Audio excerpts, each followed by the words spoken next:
সংগ্রামী উপস্থিতি, আপনারা জানেন জুলাই গণঅভ্যুত্থান পরবর্তী এই নতুন বাংলাদেশে পাঁচটি ছাত্র সংসদ নির্বাচনে শিক্ষার্থীরা তাদের প্রতিনিধি বাছাই করে নিয়েছে।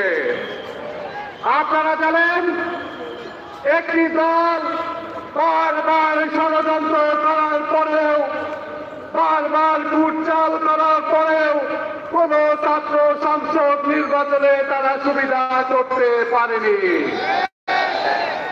রাষ্ট্র থেকে শুরু করে সর্বশেষ যোগসূত্রেও তারা বারবার প্রচেষ্টা চালালেও শিক্ষার্থীরা তাদের প্রতিনিধি সিলেক্ট করতে ভুল করেনি। তারা বলতে চেয়েছিল ছাত্র সংসদ নির্বাচন জাতীয় নির্বাচনে নাকি কোনো প্রভাব ফেলবে না, অথচ উত্তরটা তারাই দিয়ে দিয়েছে। তারা ছাত্র নির্বাচন